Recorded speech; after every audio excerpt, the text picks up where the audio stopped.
नमः संस्कृताय विद्यार्थियों, मैं पूर्णिमा शर्मा आज आपके लिए कक्षा षष्ठम की संस्कृत निधि पुस्तक से चतुर्दशा पाठ 14 रक्षाबंधनम का अभ्यास कार्य लेकर प्रस्तुत हुई हूँ। इससे पहले की वीडियो में आपको इस पाठ का अर्थ और इसका वाचन करवा दिया गया है। आपने अवश्य उससे लाभ उठाया होगा। प्रारंभ करते हैं इस पाठ का अभ्यास कार्य। पहला प्रश्न है, उच्चारणम कुरुत पुस्तिकायाम च लिखत। उच्चारण करो और पुस्तिका में लिखो। तो ये कठिन शब्द हैं। इन कठिन शब्दों का उच्चारण का अभ्यास के साथ साथ आपको इनको अपनी कॉपी में भी लिखना है। पहला है, श्रावण मासस्य पूर्णिमायाम उपकर्म संस्कारस्यापि निषिद्ध कार्याणि अनुस्मरन्ति उद्घोषिताः। प्रश्न नंबर 2, एक पदेन उत्तरत। इन प्रश्नों का आपको एक ही शब्द में उत्तर देना है। पहला है, रक्षाबंधनम पर्व श्रावण मासस्य कस्याम तिथौ भवति। देखिए, इस प्रश्न का उत्तर आपका यहाँ पर आपके पाठ में भी है, मैंने यहाँ निशान लगा दिया है। तो आपको केवल कितना याद करना है इसमें से, पूर्णिमायाम। रक्षाबंधनम पर्व श्रावण मासस्य, इतना भाग देख रहे हैं आप, आपकी प्रश्न में ही लिखा हुआ है। और कस्याम के स्थान पे फिर आप क्या लिखेंगे, देखिए पूर्णिमायाम। और फिर आगे आपका प्रश्न में लिखा हुआ है तिथौ भवति। तो ये आपको केवल कितना भाग लिखना है इसमें से, देखिए पूर्णिमायाम तिथौ। अगला प्रश्न है आपका, श्रावणी पर्वाणि हिंदू जनाः केषां पूजनम कुर्वन्ति। यानी कि सावन के पर्व पर हिंदू लोग किसका पूजन करते हैं। तो ये आपके पाठ में जो लाइन है यहाँ पर कहीं मिसिंग है, इसलिए मैंने इसका आंसर यहाँ पर लिख दिया है। आप यहाँ से लिख सकते हैं। केवल आपको वन वर्ड में आंसर देना है, तो लिखेंगे सप्तर्षि नाम। जैसे बनता है महर्षि, ऐसे ही बनता है सप्तर्षि। यहाँ पर गुण संधि हुई है, सप्त ऋषि नाम बन जाएगा फिर ये। अगला है प्रश्न, भगिन्यः स्वानुजानाम् अग्रजनानांच दक्षिणहस्तेषु कानि बध्नन्ति। तो इसका भी आंसर आपकी किताब में भी दिया हुआ है। देखिए, भगिन्यः स्वानुजानाम् अग्रजनानांच दक्षिणहस्तेषु रक्षा सूत्राणि बध्नन्ति। केवल आपको इतना भाग याद करना है, रक्षा सूत्राणि। बाकी देखिए ये सब प्रश्न से ही लिया हुआ है। अब अगला प्रश्न है, हिंदू राज्ञी कर्मवती कस्य पार्श्वे रक्षासूत्रम प्रेषितवती। हिंदू रानी कर्मवती ने किसके पास रक्षासूत्र यानी राखी भेजी थी। तो देखिए, ये भी आपके किताब में ही दिया हुआ है। हिंदू राज्ञी कर्मवती हुमायूं नामकम मुसलमान शासकम स्वभ्रातरम मत्वा तस्य पार्श्वे रक्षासूत्रम प्रेषितवती।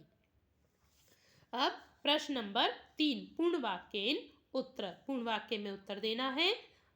हुमायूं सम्राट रक्षासूत्रम स्वीकृत्य, यहाँ तक लिखेंगे आप इस आंसर को लिखने से पहले। फिर किम के स्थान पर लिख देंगे कर्मवत्याः सम्मान रक्षाम, फिर यहीं से लिख देंगे अकरोत। यानी कि 3 शब्द आपको याद करने हैं। बाकी आपको यहाँ से लेके स्वीकृत्य तक और किम के स्थान पर ये तीनों शब्द लिखकर आप बाद में अकरोत लिख देंगे और विराम चिन्ह लगा देंगे। तो ये प्रश्न का उत्तर आपका पूर्णवाक्य में हो जाएगा। रक्षाबंधन दिवसे एव कस्य संस्कारस्य विधानम अस्ति।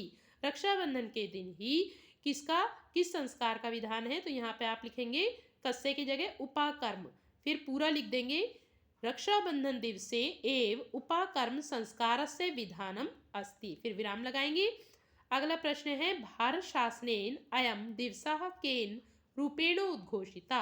भारत शासन के द्वारा यह दिन किस रूप में इसकी उद्घोषणा की गई है। तो आप क्या लिखेंगे इसका आंसर, पूर्णवाक्य चल रहा है क्योंकि भारत शासनेन अयम दिवसः, केन के स्थान पर लिखेंगे संस्कृत दिवस रूपेणो उद्घोषिताः, पूरा हो जाएगा यहीं से ही।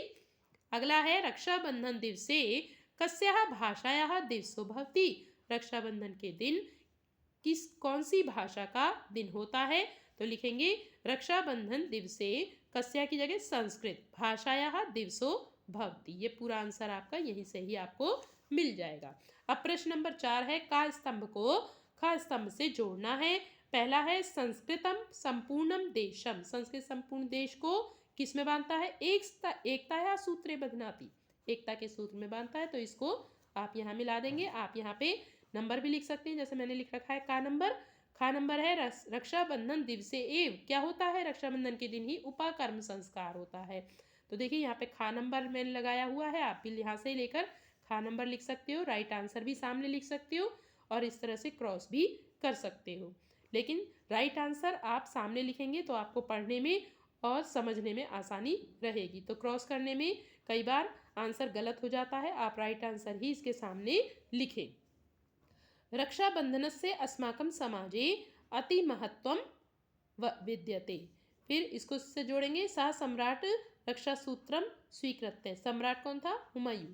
तो उसने क्या किया था, तस्या यानी कर्मवती के सम्मान की उसने रक्षा की थी। ठीक है, तो यहाँ तक आपका ये पूर्ण हुआ, ये वाला प्रश्न नंबर 4। अब प्रश्न नंबर 5 आप देख रहे हैं, यहाँ पे प्रश्न दिया हुआ है अधोलिखित क्रियापद। प्रश्न नंबर 5, अधोलिखित क्रियापदानाम धातुम लकारम पुरुषम वचनम च लिखत। यानी कि नीचे जो धातुएं लिखी हुई हैं इसमें आपको धातु बतानी है, क्रियापदों में लकार बताना है, पुरुष बताना है और वचन बताना है। तो यहाँ पर कुछ ठीक नहीं हो पाया, तो मैंने इसको यहाँ पर प्रश्न के उत्तर को यहाँ पर अलग से लिख दिया है, आप देख रहे हैं। तो क्रियापद क्या है, अक्रोध, इसमें धातु है क्री, लकार है लंग। देखिए धातु के पहले जब अ जुड़ जाता है, कौन सा वाला, छोटा वाला आ, हिरिस्व आ, तो वहाँ पर लंग लकार भूतकाल का अर्थ देता है। तो यहाँ पर आप देख रहे हैं क्री धातु है और लंग लकार है, प्रथम पुरुष और एक वचन। गच्छन्ति, अंति किसमें आता है, देखिए गम धातु है। ठीक है, गम धातु में क्या होता है, आपको पता है कि गच्छ आदेश होता है, तो गच्छ से बनते हैं इसके रूप। यहाँ पर गच्छन्ति लट लकार प्रथम पुरुष बहुवचन, जब अंति आता है देखिए आधा ना और त, वहाँ पर बहुवचन का प्रयोग होता है। भवेयु, भू धातु है, भव से इसके रूप चलते हैं, जैसे गम के गच्छ से चलते हैं। विधिलिंग लकार है, यू आया देखिए, तो प्रथम पुरुष बहुवचन। अब प्रश्न नंबर आपका 6 है, इसको हम किताब में पढ़ लेते हैं पहले। प्रश्न नंबर 6 को, प्रश्न नंबर 6 है, नीचे लिखे अधोलिखित पदानाम विभक्तिम वचनम च लिखत। नीचे लिखे हुए पदों की विभक्ति और वचन बताना है आपको। तो इसको भी मैंने अलग से कॉपी पे लिख दिया है। यहाँ पर आपका पहला जो है ये आपको डन है, इसको भी आपको अपनी कॉपी में करना है। भारतस्य षष्ठी विभक्ति एक वचन। ऐसे ही पीछे जो आपका प्रश्न नंबर 5 है, देखिए ये इसमें आपको जो कुर्वंती दिया हुआ है आपकी किताब में ही दिया हुआ है। तो क्री धातु लट लकार प्रथम पुरुष ये भी और बहुवचन, ये भी आपको अपनी कॉपी में जरूर करना है, क्योंकि परीक्षा में आपका जो दन होता है उसको भी पूछ लिया जाता है। तो अब हम यहाँ पर इस प्रश्न का जो प्रश्न नंबर 6 है इसका आंसर यहाँ पर पढ़ेंगे। पदम, पद है, विभक्ति और वचन। इतिहासे, इतिहासे में सप्तमी विभक्ति एक वचन। पुरोहितेन, जैसे बनता बालकेन, जैसे इतिहासे में रामे, बालके, छात्रे, ऐसे ही सप्तमी विभक्ति में इतिहासे तो सप्तमी विभक्ति एक वचन। पुरोहितेन, जैसे बालकेन, रामेन, छात्रेन, नरेन, तो बनता है तृतीय विभक्ति एक वचन। बालिका, जैसे रमा, कन्या, गंगा, ठीक है, तो ऐसे ही बालिका तो प्रथमा विभक्ति एक वचन। औषधि नाम, जैसे बनता है नदी नाम, ठीक है, तो उसमें षष्ठी विभक्ति बहुवचन, बहुवचन का प्रयोग किया गया है इसमें। आगे अगला प्रश्न है आपका, देखिए प्रश्न नंबर 7। इसमें आपको क्या करना है, देखिए यहाँ हटा देते हैं, हमने दूसरे सेंटेंस लिख दिए हैं यहाँ पर। प्रतीकात्मक चिन्ह नाम आधारे पर्वाणाम नामानि तत्संबंधे वाक्य लिखत। प्रतीक, यहाँ पे प्रतीक दिए हुए यानी कि कौन सा त्यौहार किसका प्रतीक है ये चित्र में दिखाया गया है। इसके आधार पर आपको पर्वों के नाम लिखने हैं, यानी इन त्योहारों के नाम लिखने हैं और उससे संबंधित वाक्य लिखने हैं। तो मैंने जो वाक्य लिखे हैं इसमें वो आपका वाक्य भी बन जाता है और उससे त्योहार का भी पता चल जाता है, इसलिए एक ही सेंटेंस में दोनों काम हो जाते हैं आपके। तो यहाँ पर मैंने चेंज कर दिया है, आप देख रहे हैं। तो ये चित्र आप देख रहे हैं किसका है, मुस्लिम समाज से ईद उल फितर पर्व अस्ति, यानी कि ये ईद उल फितर नाम का पर्व है और ये किस धर्म का है, मुस्लिम समाज का, विशेष रूप से मुस्लिम समाज के लोग इसे मनाते हैं। तो चित्र से के माध्यम से आपको यहाँ पर पर्व का नाम भी लिख दिया और ये एक सेंटेंस भी आपका वाक्य भी बन गया है। अगला है, ये देखिए यहाँ पे ईसाई जननाम पर्व क्रिसमस नामकम अस्ति। तो ये क्या पर्व कौन सा है? क्रिसमस। और कौन से धर्म के लोग मनाते हैं? ईसाई धर्म के लोग विशेष रूप से इसे मनाते हैं। वैसे भारत में सभी धर्मों के लोग अपनी इच्छा अनुसार इन त्योहारों को मना सकते हैं। अगला है रक्षाबंधन, जो आप पाठ पढ़ रहे हैं। देखिए इसमें रक्षाबंधनम पर्व का भी नाम आ गया है और सेंटेंस भी आपका पूरा बन गया है। रक्षाबंधनम पर्व श्रावण मासस्य पूर्णिमायाम तिथौ भवति। इसका अर्थ आप पीछे पढ़ चुके हो, इसलिए यहाँ पर वीडियो अधिक लंबी हो जाएगी, इसलिए इसका अर्थ नहीं बताया हमने। ये देखिए आपने दीपावली मनाई है, तो दीपावली प्रकाशस्य महोत्सव अस्ति। तो यहाँ पे चित्र में कौन सा त्यौहार मनाया जा रहा है, त्यौहार का नाम भी आ गया और आपका वाक्य भी बन गया है, जैसे कि आपसे प्रश्न में वाक्य पूछा गया है। तो एक ही वाक्य से आपका त्यौहार भी पता चल रहा है और सेंटेंस भी बन गया है। अब आपको यहाँ पर घड़ी दिखाई गई है कि कितना बज रहा है इसमें। तो देखिए त्रिवादनम, त्रि मतलब 3। देखिए आपको घड़ी देखनी अवश्य आती होगी, लेकिन आप संस्कृत भाषा में इसको नहीं जानते होंगे, इसीलिए आपको संस्कृत भाषा में बताने के लिए यहाँ पर इसका प्रयोग, इन शब्दों को बताया जा रहा है। त्रिवादनम मतलब 3 बजे, और पंचाधिक त्रिवादनम यानी कि पंचाधिक 5 से अधिक, त्रिवादनम 3 बजे। तो यानी कि 3 बजकर कितने हो रहे हैं? 5 मिनट। देखिए 3 बज चुके हैं और 5 मिनट हो रहे हैं, पंचाधिक त्रिवादनम। अगला है सपाद चतुर्वादनम। तो फिर कितने हो गए? चतुर यानी कि 4 बजे हैं, और कितने? सपाद यानी कि 15 मिनट हो चुके हैं, जिसे आप पढ़ेंगे 4:15। फिर अगला है दशाधिक त्रिवादनम यानी कि 3:10। दशाधिक 3:10।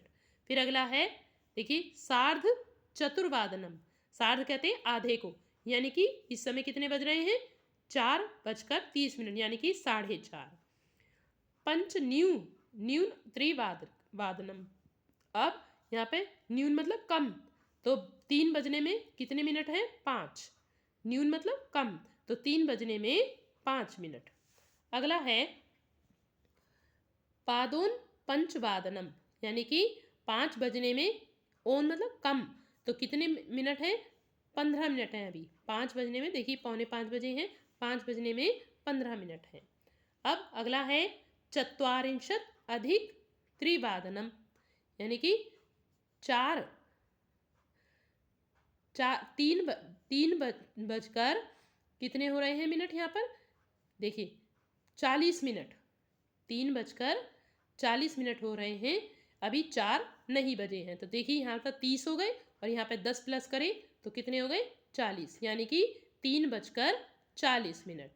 अब अगला है आपका एक सूक्ति दी हुई है, किम किम न साधयति कल्पते विद्या, यानी कि विद्या कल्प वृक्ष के समान। जैसे कल्प वृक्ष जो होता है वो सभी मनोकामनाओं को पूर्ण करता है, जो भी उसके सामने मनोकामना रखी जाए।